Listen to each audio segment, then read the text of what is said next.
The primary responsibility for the Japanese foreign policy, as determined by the 1947 Constitution, is exercised by the cabinet and subject to the overall supervision of the National Diet. The Prime Minister is required to make periodic reports on foreign relations to the Diet, whose upper and lower houses each have a Foreign Affairs Committee. Each committee reports on its deliberations to plenary sessions of the chamber to which it belongs. IDLMM committees are formed occasionally to consider special questions. Diet members have the right to raise pertinent policy questions, officially termed interpellations, to the Minister of Foreign Affairs and the Prime Minister. Treaties with foreign countries require ratification by the Diet. As head of state, the Emperor performs the ceremonial function of receiving foreign envoys and attesting to foreign treaties ratified by the Diet. Constitutionally the dominant figure in the political system, the Prime Minister has the final word in major foreign policy decisions. The Minister of Foreign Affairs, a senior member of the cabinet, acts as the Prime Minister's chief advisor in matters of planning and implementation.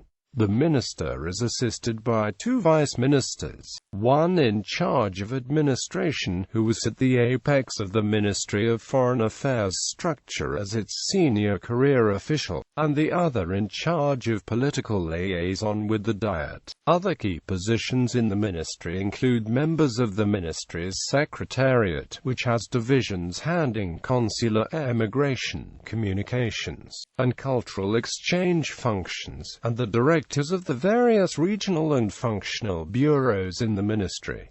Post-war period. Throughout the post-World War II period, Japan concentrated on economic growth. It accommodated itself flexibly to the regional and global policies of the United States while avoiding major initiatives of its own. Adhered to pacifist principles embodied in the 1947 Constitution, referred to as the Peace Constitution, and generally took a passive, low-profile role in world affairs. Relations with other countries were governed by what the leadership called omnidirectional diplomacy, which was essentially a policy of maintaining political neutrality in foreign affairs while expanding economic relations wherever possible. This policy was highly successful and allowed Japan to prosper and grow as an economic power, but it was feasible only while the country enjoyed the security and economic stability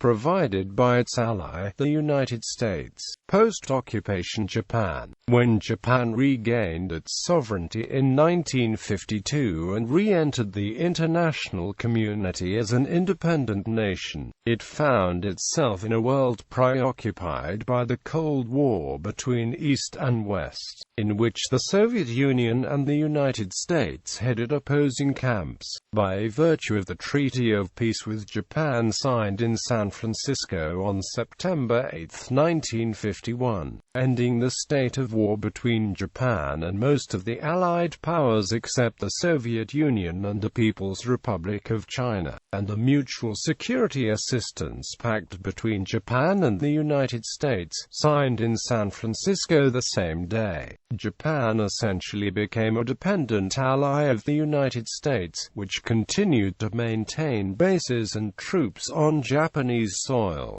Japan's foreign policy goals during most of the early post-war period were essentially to regain economic viability and establish its credibility as a peaceful member of the world community. National security was entrusted to the protective shield and nuclear umbrella of the United States, which was permitted under the Security Pact that came into effect in April 1952 to deploy its forces in and about Japan. The pact provided a framework governing the use of United States forces against military threats, internal or external, in the region. A special diplomatic task was to assuage the suspicions and alleviate the resentments of Asian neighbors who had suffered from Japanese colonial rule and imperialist aggression in the past. Japan's diplomacy toward its Asian neighbors therefore tended to be extremely low-key, conciliatory, and non-assertive. With respect to the world at large, the nation avoided political issues and concentrated on economic goals. Under its omnidirectional diplomacy, it sought to cultivate friendly ties with all nations, proclaimed a policy of separation of politics and economics, and adhered to a neutral position on some East-West issues. During the 1950s and 1960s, foreign policy actions were guided by three basic principles: close cooperation with the United States for both security and economic reasons, promotion of a free trade system congenial to Japan's own economic needs, and international cooperation through the United Nations, to which it was admitted in 1956, and other multilateral bodies. Adherence to these principles worked well and contributed to phenomenal economic recovery and growth during the first 2 decades after the end of the occupation, 1970s. In the 1970s, the basic post-war principles remained unchanged but were approached from a new perspective. Owing to the pressure of practical politics at home and abroad, there was growing domestic pressure on the government to exercise more foreign policy initiatives independent of the United States, without, however, compromising vital security and economic ties. The so-called Nixon shock, involving the surprise visit to China by Richard Nixon and the sudden reconciliation in Sino-American relations, also argued for a more independent Japanese foreign policy. A similar move in Sino-Japanese relations followed. The nation's phenomenal economic growth had made it a ranking world economic power by the early 1970s and had generated a sense of pride and self-esteem, especially among the younger generation. The demand for a more independent foreign policy reflected this enhanced self-image. On the other hand, Japan's burgeoning economic growth and expansion into overseas markets had given rise to foreign charges of economic aggression and demands that it adopt more balanced trade policies. Changes in the power relationships in the Asia-Pacific Quadrilateral, made up of Japan, the People's Republic of China, the United States, and the Soviet Union, also called for re-examination of policies. The deepening Sino-Soviet split and confrontation, the dramatic rapprochement between the United States and China, the rapid reduction of the United States military presence in Asia following the Vietnam War, and the 1970s expansion of Soviet military power in the West and Pacific all required a re-evaluation of Japan's security position and overall role in Asia. The move toward a more autonomous foreign policy was accelerated in the 1970s by the United States' decision to withdraw troops from Indochina. Japanese public opinion had earlier favored some distance between Japan and the United States' involvement in war in Vietnam. The collapse of the war effort in Vietnam was seen as the end of United States military and economic dominance in Asia and brought to the fore a marked shift in Japan's attitudes about the United States. This shift, which had been developing since the early 1970s, took the form of questioning the credibility of the United States nuclear umbrella, as well as its ability to underwrite a stable international currency system, guarantee Japan's access to energy and raw materials, and secure Japan's interests in a stable political order. The shift therefore required a reassessment of omnidirectional diplomacy. Changes in world economic relations during the 1970s also encouraged a more independent stance.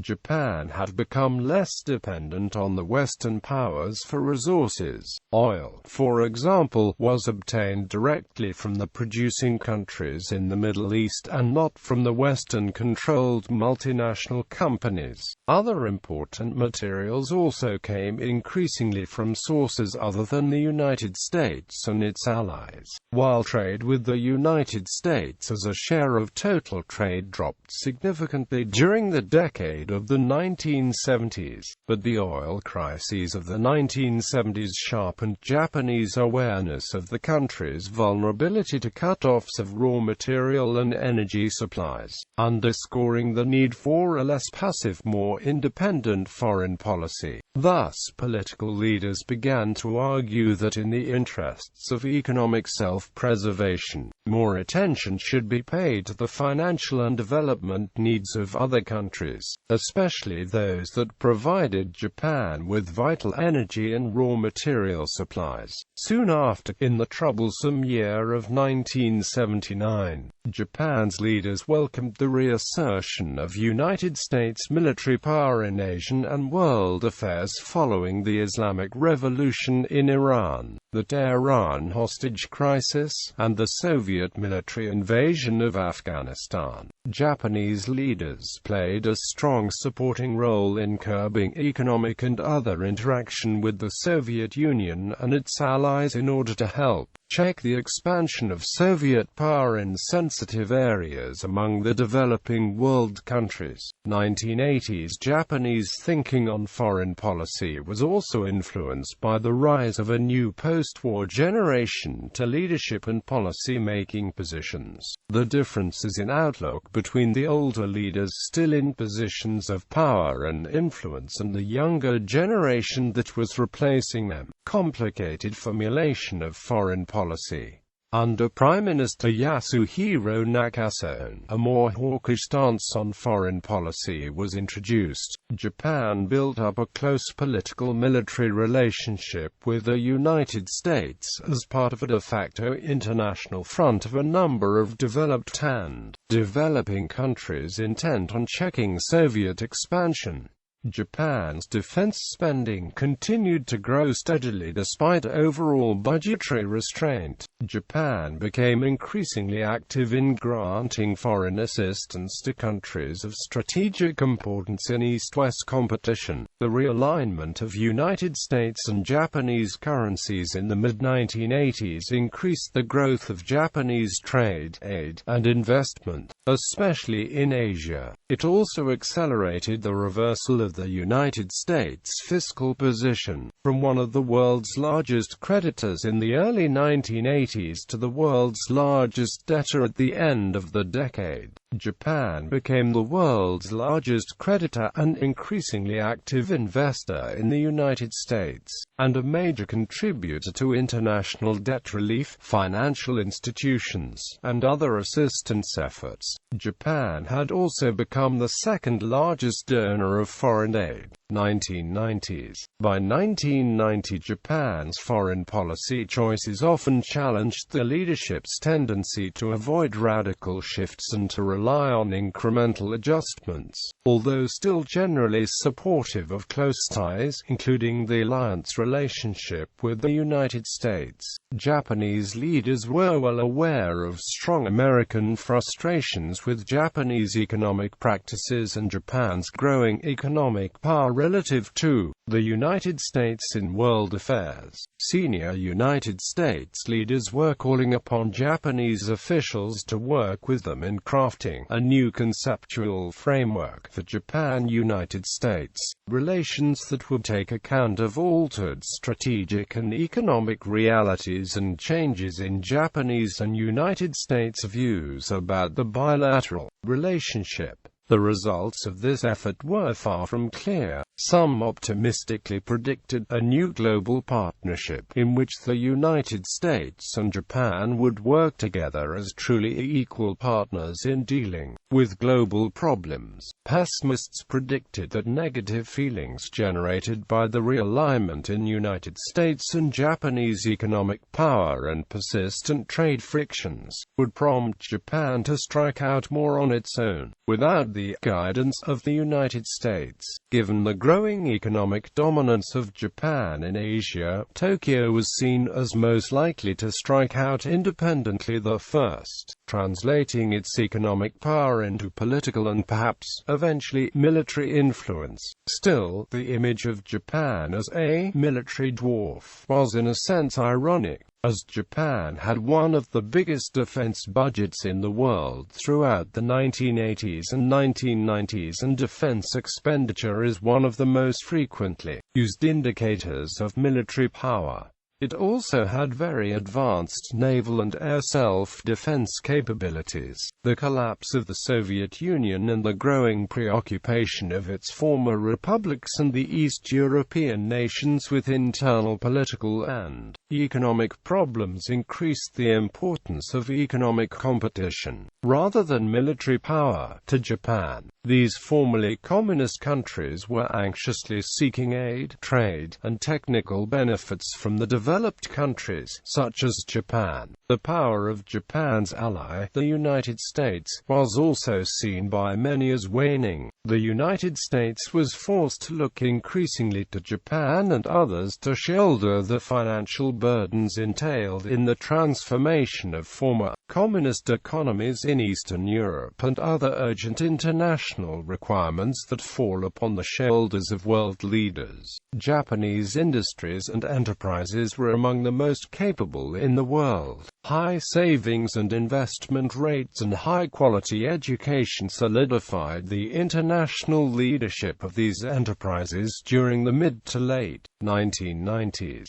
Its economic power gave Japan a steadily growing role in the World Bank, the International Monetary Fund, and other international financial institutions. Investment and trade flows give Japan by far the dominant economic role in Asia, and Japanese aid and investment were widely sought after in other parts of the world. It appears to be only a matter of time before such economic power would be translated into greater political power. The crucial issue for the United States and many other world governments centers on how Japan will employ this growing economic power. Inside Japan, both elite and popular opinion expressed growing support for a more prominent international role, proportionate to the nation's economic power, foreign assistance, trade, and investment. But the traditional post-World War II reluctance to take a greater military role in the world remained. A firm consensus continued to support the 1960 Treaty of Mutual Cooperation and Security and other bilateral agreements with the United States as the keystones of Japan's security policy. However, Japanese officials were increasingly active in using their economic and financial resources in seeking a greater voice in international financial and political organizations and in shaping the policies of the developed countries toward international trouble spots, especially in Asia. Role of domestic politics. General satisfaction in Japan with the peace and prosperity that had been brought to the country made it hard for opposition parties to garner much support for a radical move to the left in Japan's foreign policy. The collapse of communism in Eastern Europe and the widely publicized brutalities of communist regimes in Asia in the late 1980s further dampened popular Japanese interest in shifting foreign policy to the left. Meanwhile, the ruling LDP modified its base of political power. By the 1980s, it had markedly shifted the social composition of LDP support away from the traditional conservative reliance on business and rural groups to include every category of the electorate. This shift resulted from efforts by LDP politicians to align various local interests in mutually advantageous arrangements in support of LDP candidates. The LDP had brought together various candidates and the supporting interest groups and had reached a policy consensus to pursue economic development while depending strongly on the United States security umbrella. Domestic political challenges to LDP dominance waxed and waned later in the 1980s as the party faced major influence peddling scandals with weak and divided leadership, such as the Lockheed bribery scandals and the recruit scandal. In 1989, the opposition Japan Socialist Party won control of the Diet's House of Councillors, but the Japan Socialist Party's past ideological positions on foreign policy appeared to be more of a liability than an asset going into the House of Representatives elections in 1990, and the party attempted to modify a number of positions that called for pushing foreign policy to the left. In contrast, the LDP standard-bearer, Prime Minister Keifu Toshiki, used identification with the United States and the West to his advantage in the successful LDP effort to sustain control of the House of Representatives in February 1990. In 1993, the coalition government of Prime Minister Hosokawa Morihiro pledged to continue the LDP policy of economic and security ties with the United States, of responding to domestic and international expectations of greater Japanese political and economic contributions, and of international cooperation through the UN and other international organizations in the cause of world peace, disarmament, aid to developing countries, and educational and technical cooperation. Foreign policy speeches by the Prime Minister and the Minister of Foreign Affairs were widely disseminated, and pamphlets and booklets on major foreign policy questions were issued frequently. Political groups opposing the government's foreign policy presented their views freely through political parties and the mass media, which took vocal and independent positions on wide-ranging external issues. Some of the opposing elements included were leftists who sought to exert influence through the representatives in the Diet, through mass organizations, and sometimes through rallies and street demonstrations. In contrast, special interest groups supporting the government, including the business community and agricultural interests, brought pressure to bear on the Prime Minister, cabinet members, and members of the Diet, usually through behind-the-scenes negotiations and compromises. Partisan political activities of all ideological tendencies were undertaken freely and openly, but the difference in foreign policy perspectives appeared increasingly in the 1980s to derive less from ideology than from more pragmatic considerations. Broadly stated, the partisan disagreement among the various groups competing for power had centered on the question of Japan's safety from external threat or attack. The dominant view was that although the Japanese should be responsible for defending the homeland, they should also continue the security ties with the United States, at least until they could gain sufficient confidence in their own self-defense power, which has been interpreted as not being prescribed by Article 9 of the Constitution. Proponents of this view agreed that this self-defense capability should be based on conventional arms and that any nuclear shield should be provided by the United States under the 1960 Security Treaty. The Sino-United States rapprochement of the 1970s and the stiffening of Japan-Soviet relations in the 1980s caused the opposition parties to be less insistent on the need to terminate the Security Treaty. The Democratic Socialist Party and the Committee indicated the readiness to support the treaty, while the Japan Socialist Party dropped its demand for immediate abrogation.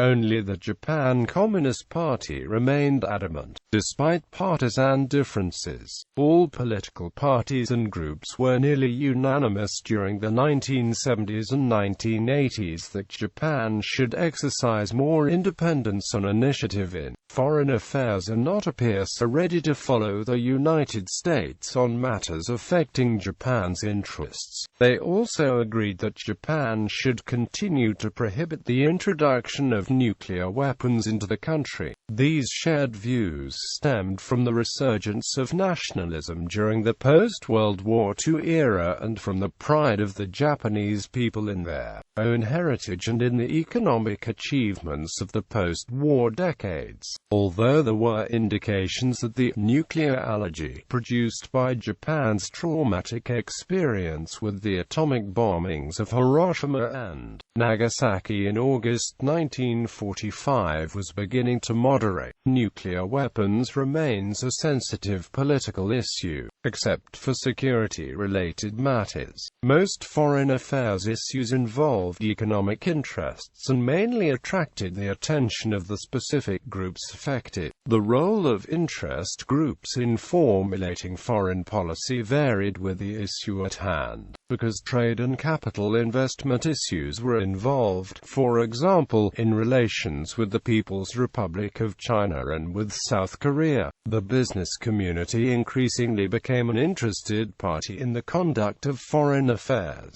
Similarly, when fishing rights or agricultural imports were being negotiated, representatives of the industries affected worked with political leaders and the foreign affairs bureaucracies in shaping policy. Because of the continuous control of the government enjoyed by the LDP since its formation in 1955, the policy-making bodies of the LDP had become the centers of government policy formulation, because the unified will of the majority party almost invariably prevailed in the Diet. Some observers believed that the Diet had been reduced to a mere sounding board for government policy pronouncements and a rubber stamp ratifier of decisions made by the Prime Minister and his cabinet. This situation meant that significant debate and deliberations on foreign policy matters generally took place not in the Diet but in closed-door meetings of the governing LDP. Deliberations took place, for example, between representatives of the Foreign Affairs section of the LDP's Policy Research Council and officials of the Ministry of Foreign Affairs, MITI, or leaders of major LDP support groups, such as the Federation of Economic Organizations. The loss of the LDP majority in the July 1993 election for the House of Representatives was bound to affect this situation, but it remained to be seen how it would affect it. The role of public opinion in the formulation of foreign policy throughout the post-war period has been difficult to determine.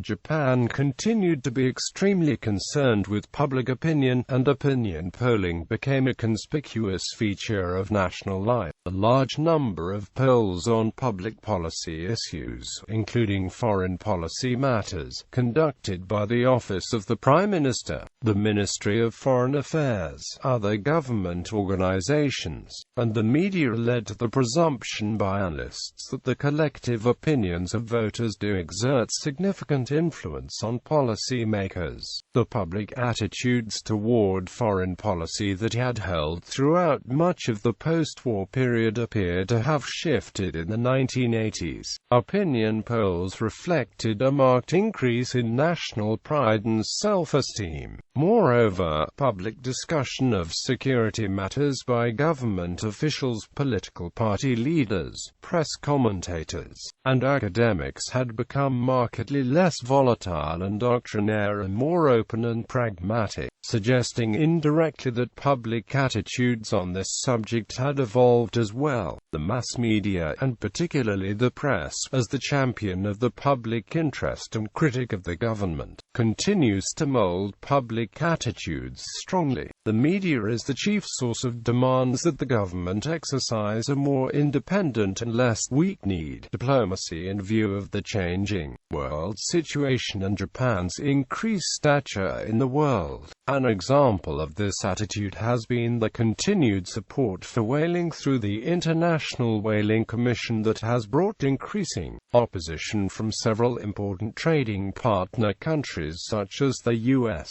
the UK, New Zealand and Australia.